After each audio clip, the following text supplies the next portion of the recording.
Hi everyone, Mike here with sales overview of Fulfillment by Amazon or FBA for the last couple of months. Now, I wouldn't consider this video as a sales update. I will actually talk about some categories that the sales were in, but basically what I want to talk about is the progress and the sales over the last couple of months.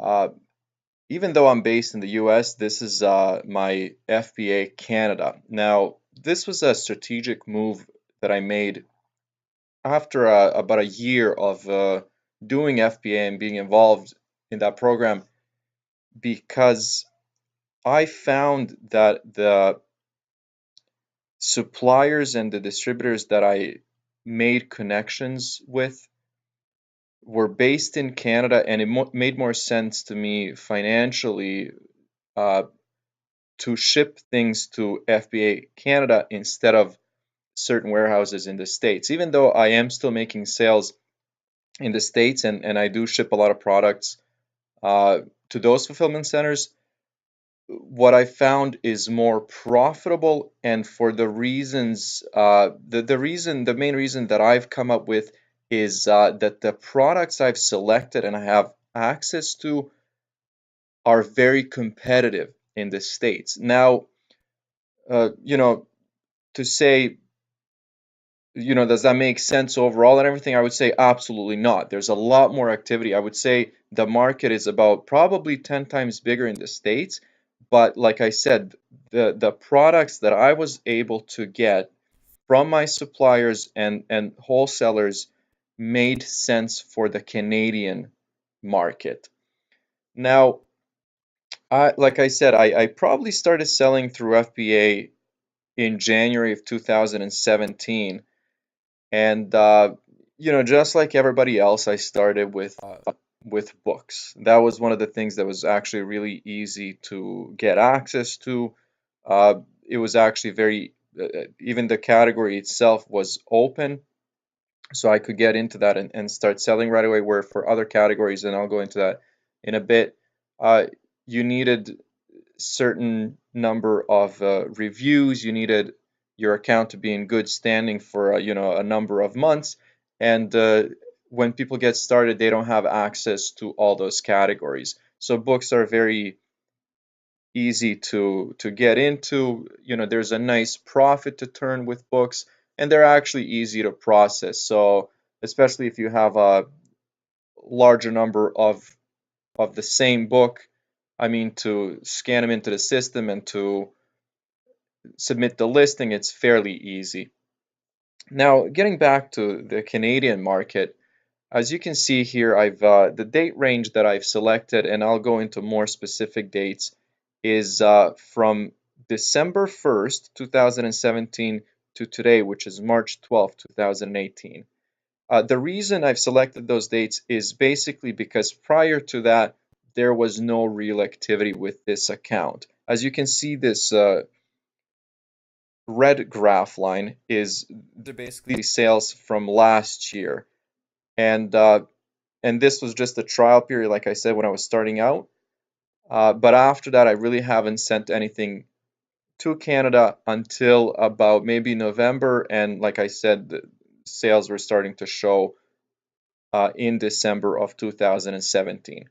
So let's just look at these numbers overall, and then, like I said, I'll go into more specific dates. So in total, for the last couple of months, I've had a total of 194 orders and sold 218 units for the total amount of sales close to $7,000 Canadian. To be exact, it's 6,934. When you convert that into US dollars, that's about 5,500. Now, in total, this is 3.5 months, so about 2,000, a little more in sales a month, which actually I'm really happy with. I really can't complain about that. I just wish I had more access to the products that I've noticed are really taking off. Now,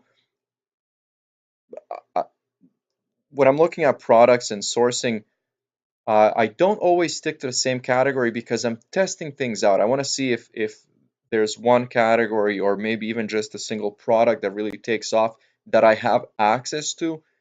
Uh, and I would, concentrate more on those because in the end, it is about money, it is about making a profit, but also I have to think long term and I have to think growth. So ideally, down the road, even I'm going to be fair in my assessment. I don't want to say, a couple of months. Let's say in the next year, I really want to be selling in a large number of categories with, if possible, hundreds of products. And I don't think that's unrealistic. I think that's actually very realistic.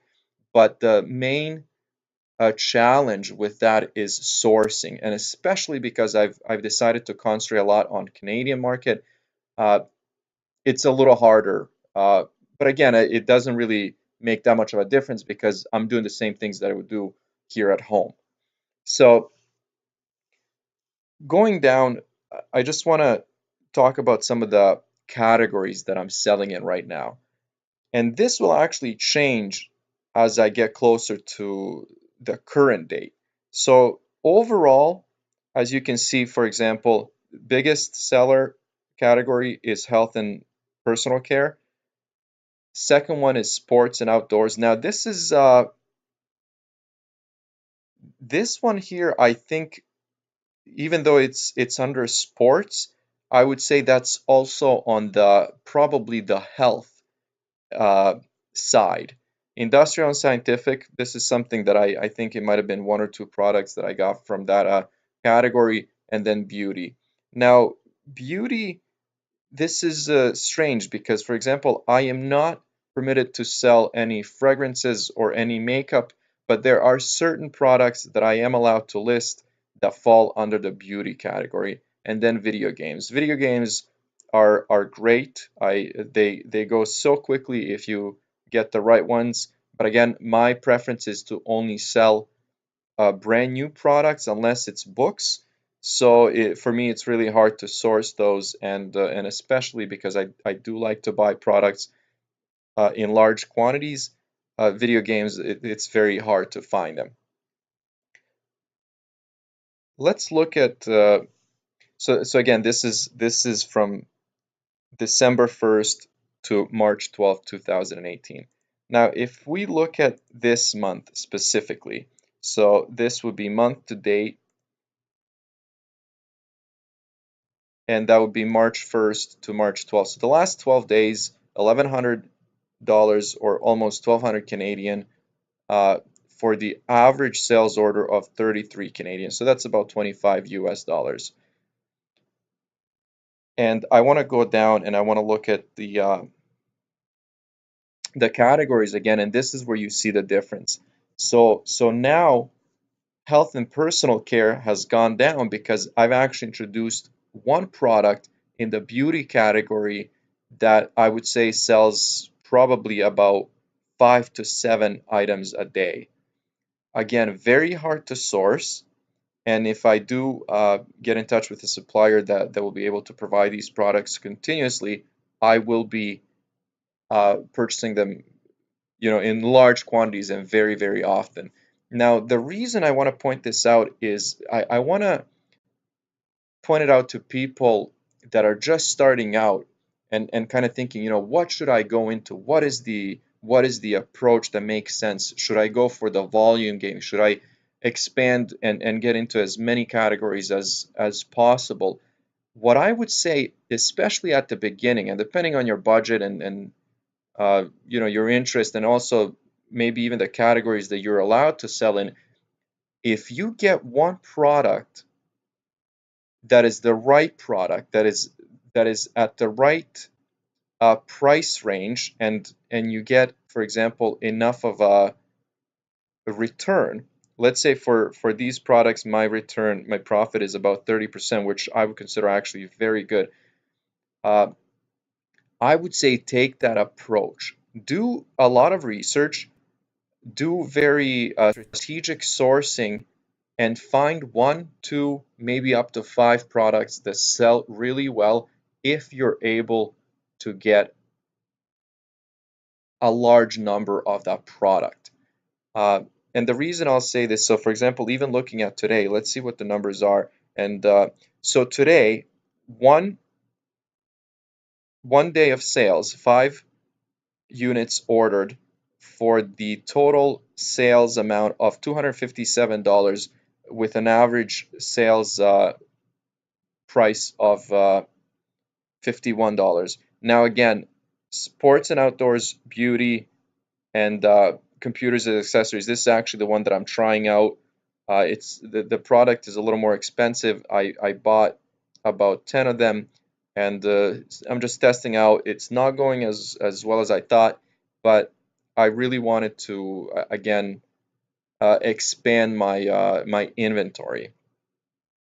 So just going back to this month again, 1,100 bucks, 35 products sold. So I'm averaging about, let's say, 3 orders a day.